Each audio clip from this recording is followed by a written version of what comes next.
Hello and welcome to this week's Daily Express's Royal Roundup. Now, if you're new to the series, this is a Royal Roundup where we get to talk about all of the ongoing royal family updates. As you can probably see from the Daily Express's site and socials, there is an ongoing situation with the Queen's health as we speak. Royals are flying and making their way over to Balmoral, and we have the latest with the Daily Express's royal correspondent, Richard Palmer. Hello, Richard. Hi, Pandora. So, Richard, obviously an extremely busy day for you, but what is the latest with the Queen's health concerns right now? So the latest is, there was an abrupt change in tone from Buckingham Palace earlier on this morning, sort of lunchtime-ish. Yesterday, we were told that the Queen, after a very full day on Tuesday when she'd welcomed the outgoing Prime Minister and his wife, Boris Johnson Carey, and the incoming Prime Minister, Liz Truss, and her husband to Balmoral, and essentially oversaw the change in government and the new Prime Minister, that she'd been advised to rest by her doctors. And we were led to believe that there would be no running commentary coming because it was related to her health. And then today, there's news from the palace that a brief statement, saying that she's under medical supervision, that the doctors are concerned for her. And that really rang alarm bells. It's not really, you don't generally see the palace saying that doctors are concerned for a member of the royal family. And we've subsequently heard, we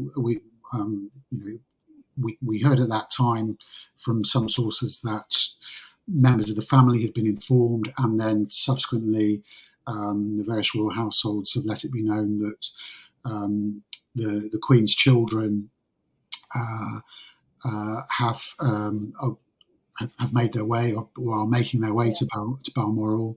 Princess Anne was already there. Earl and Countess of Wessex were on their way, and Prince of Wales and Duchess of Cornwall, who have been in Scotland, but they were doing engagements sort of around Dumfries House, that sort of way in Ayrshire.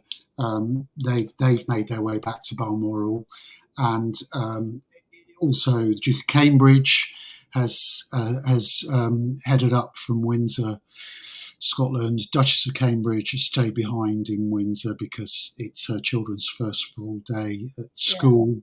We saw some lovely pictures yesterday of them going for a sort of taster session. And the Duke and Duchess of Sussex, who we were going to spend quite a lot of time talking about originally in this show, they were due to be attending the Wellchild Awards in London this evening. Well, they're no longer doing that. They've headed up to Balmoral as well.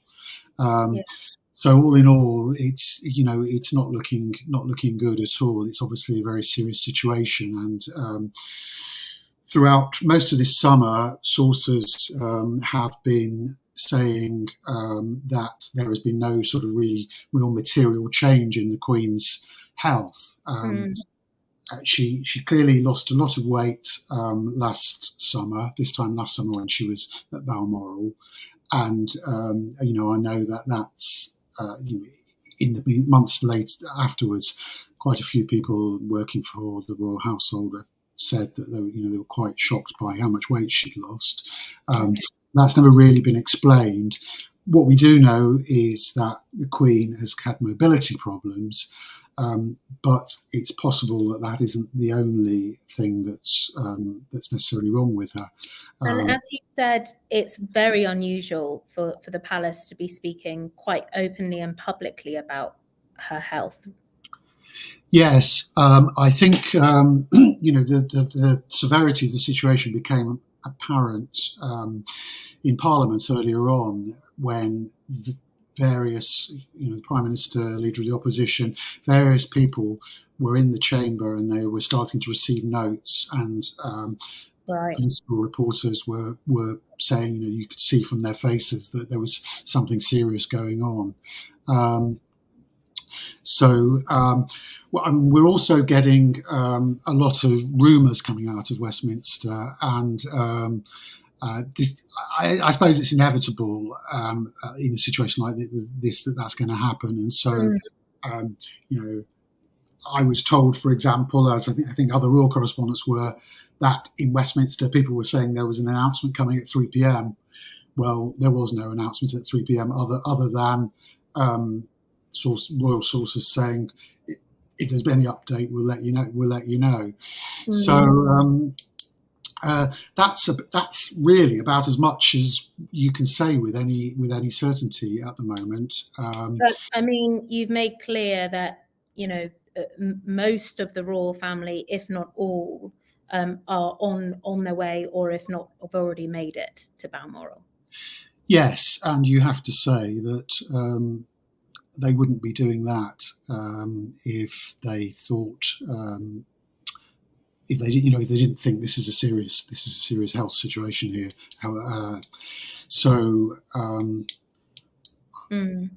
And as would any family, you would someone so close to you, you'd want to be there. Well, exactly, and our thoughts go out to them, really. And this is, I suspect, going to be a story that dominates the news agenda over the coming days. So, and a big international story as well, I think. Yeah, absolutely. And Balmoral obviously holds a very special place in the Queen's heart, doesn't it? It does, yes. It's one of her happy places. I mean, I think she loves Windsor as a royal residence. Like several previous monarchs, she's never been that keen on Buckingham Palace, I think, and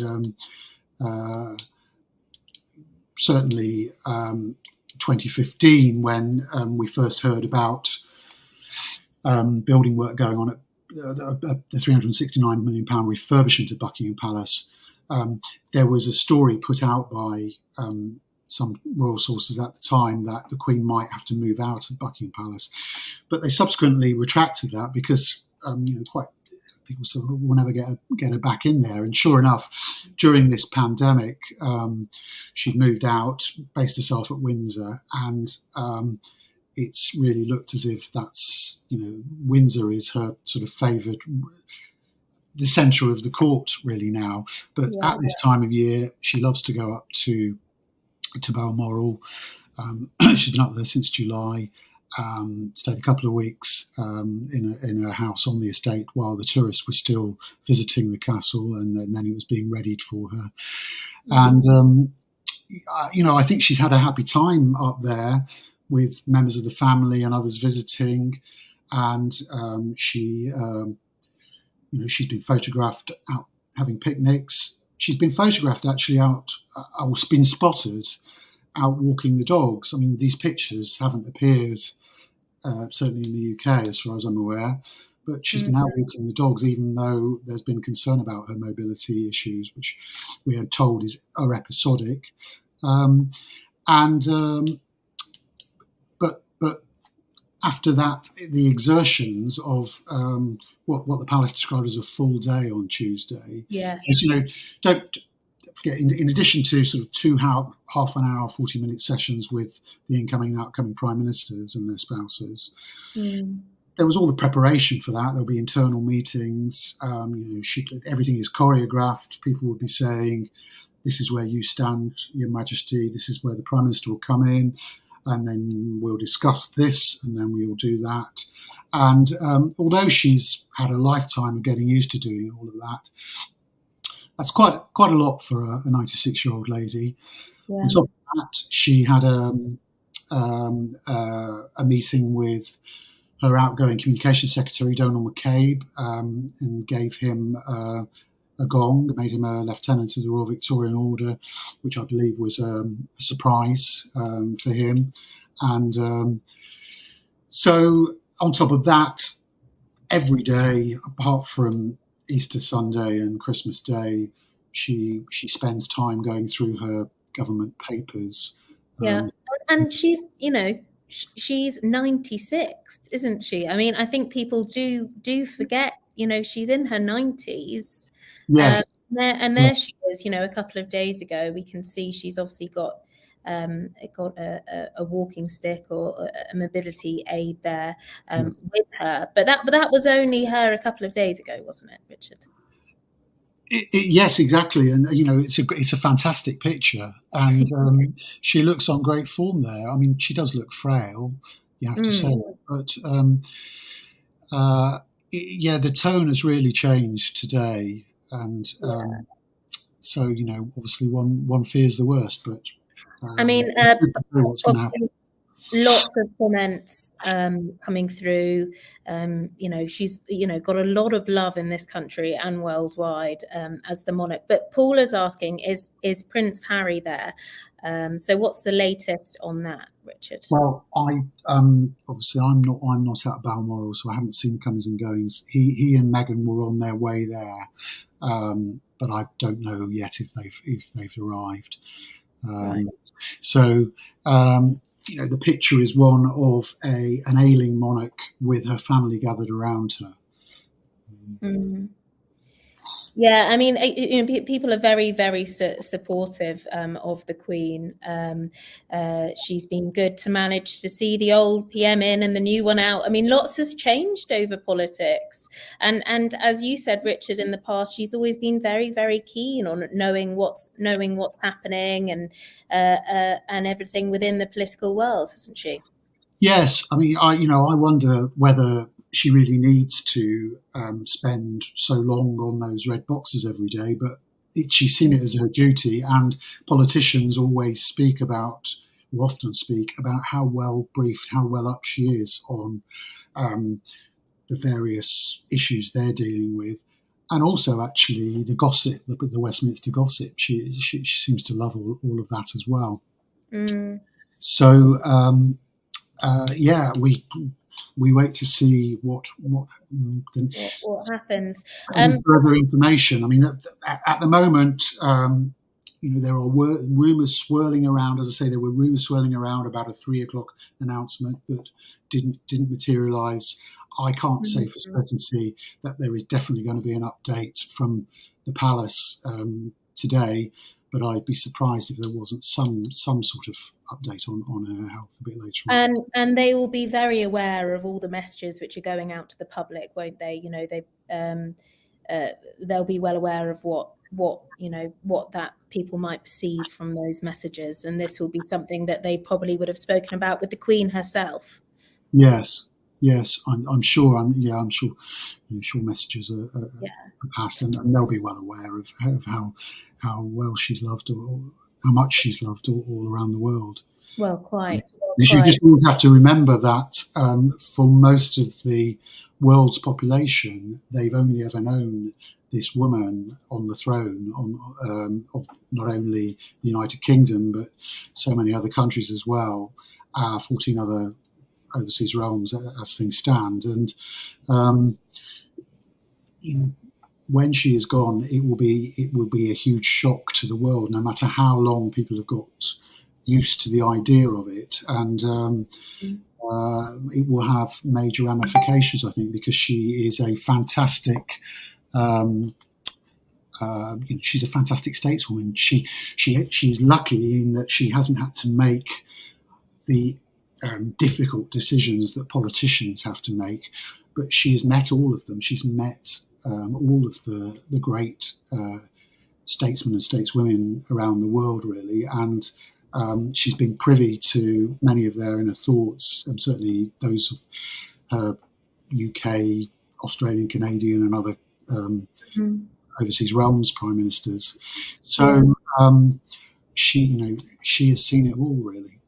She has. But it was only a couple of days ago when Liz Truss was there. She was saying goodbye to Boris, and I think Carrie was with Boris at the time as he exited from political life. I'm sure it won't be the last we'll hear from Boris, but that's a whole different matter. But it brings me onto the subject that obviously, the royal family have been busy themselves, haven't they? So the Sussexes were in town at the beginning of this week for a charity event, and of course they're back in the UK today, as already said. On their way to Balmoral, as though not yet. So to give a brief overview of this week, it started on Monday, didn't it, with Harry and Meghan making a speech, or should I say Meghan? Yes, they went to an event in Manchester. It's really hard because I want, there were things I thought should be said about Harry and Meghan, but I'm not sure now is the right time to say them when his grandmother is clearly not very well.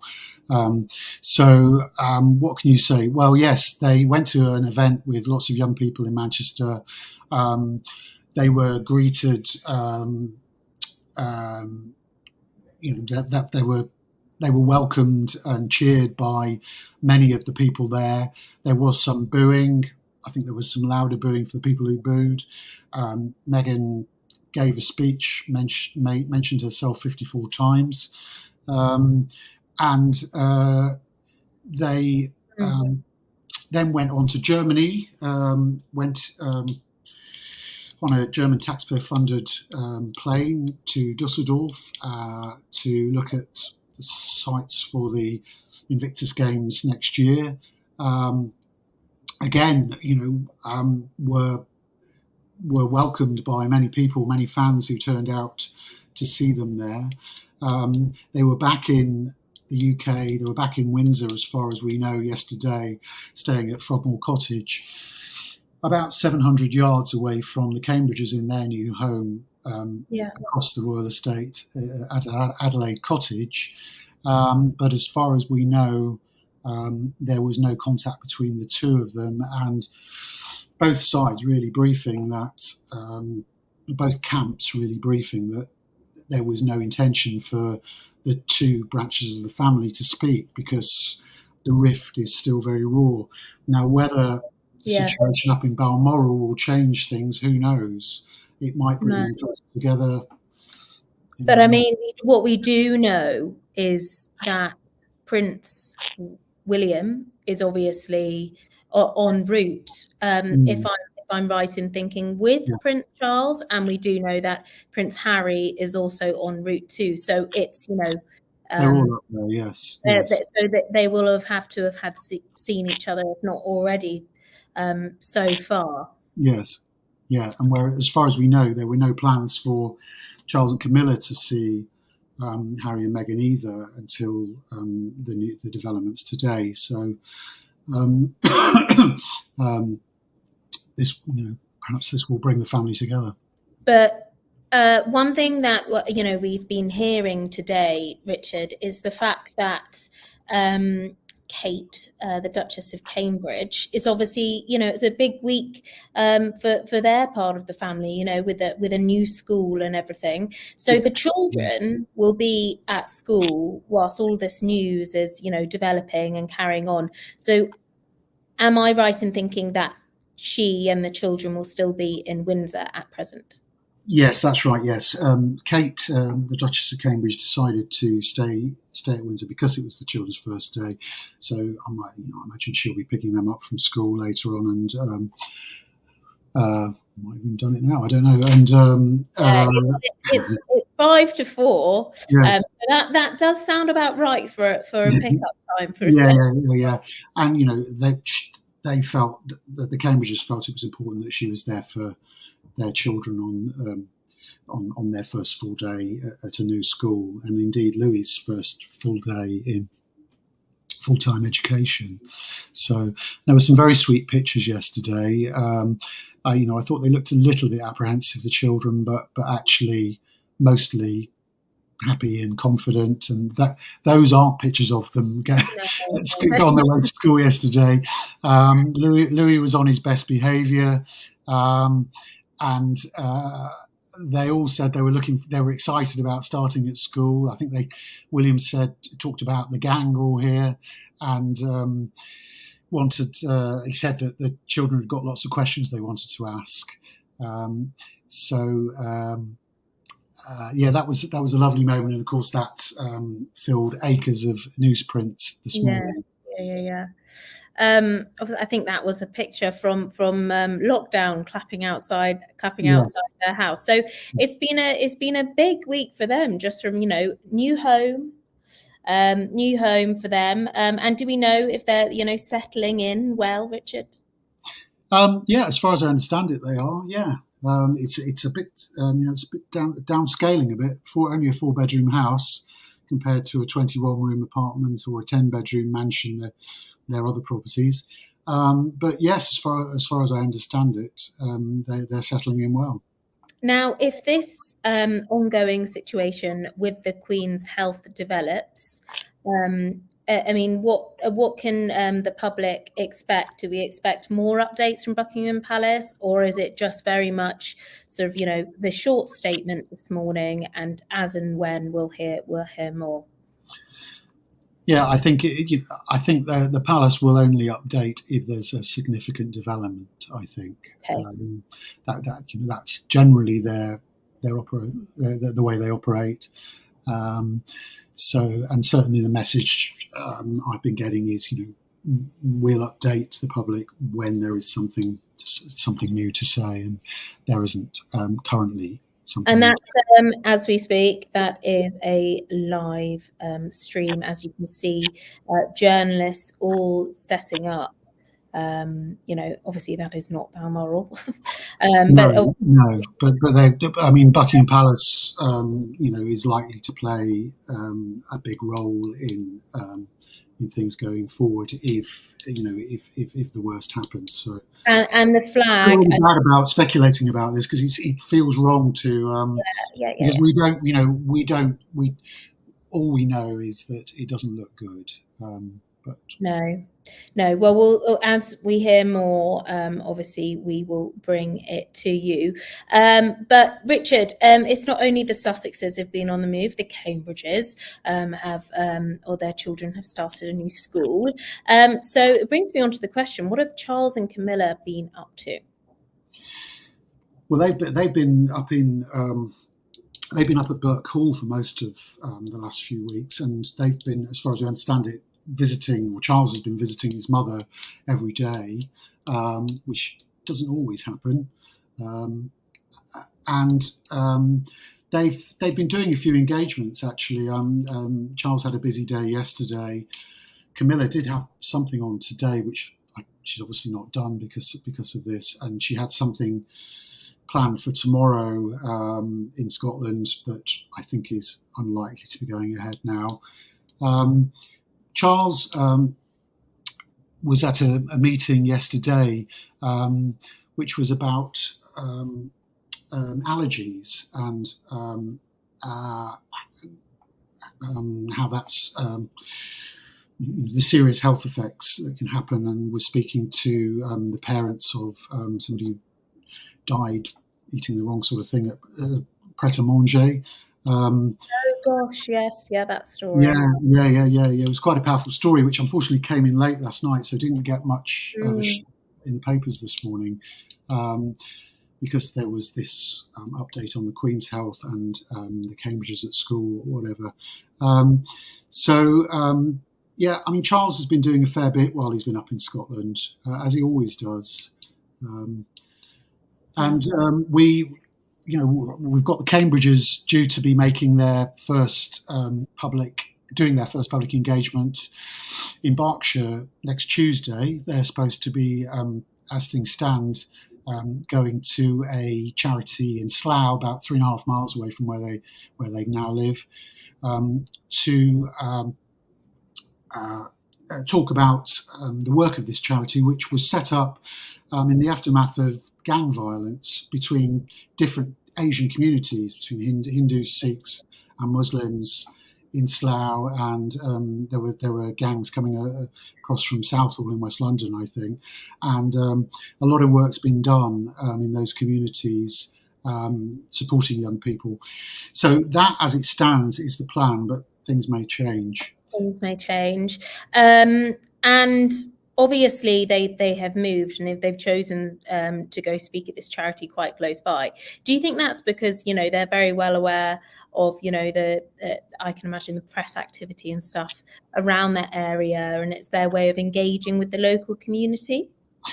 I think it's a deliberate thing to make their first joint public engagement of the autumn one local to them, to their new home. I think that's deliberate. I mean, it's been quite a long break for them as well. I mean, I think I'm right in saying their last joint engagement was at the Commonwealth Games on, I think, August the 2nd, when they took Princess Charlotte. I may have missed one in between, and then they were at Wimbledon. So it's really sort of at least 6 weeks, probably a bit longer since, and more like 10 weeks since they were doing regular engagements. A long time off in the summer with their children.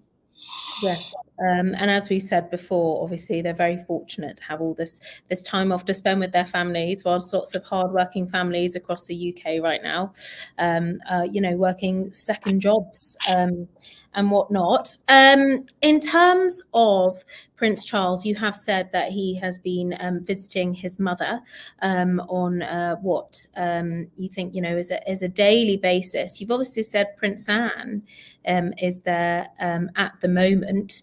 Has she been doing the same thing? Has she been doing daily visits to the Queen? I don't know the answer to that. I'm sure she has been. I mean, they're very close. I'm just looking at a bit of an update. I'm getting that. You need to read it. Well, yeah. I think it's just that some members of the family.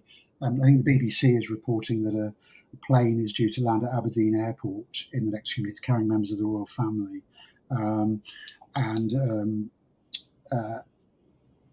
the palace isn't commenting on that, but I understand it's the Duke of Cambridge, Duke of York, and the Earl and Countess of Wessex are in that plane. And would that be the Royal Air Force who are bringing them across? I can imagine. Yeah, my guess would be that that's come from RAF Northolt, but while I've been doing this and in other things, I haven't been tracking flights. No, of course.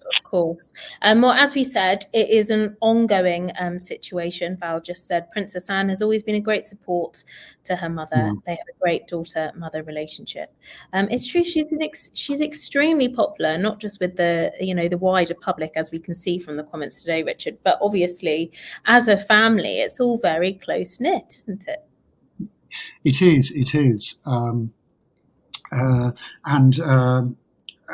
I think every now and again you see a newspaper article saying that Princess Anne would make an ex great monarch for the UK, but clearly that isn't going to happen.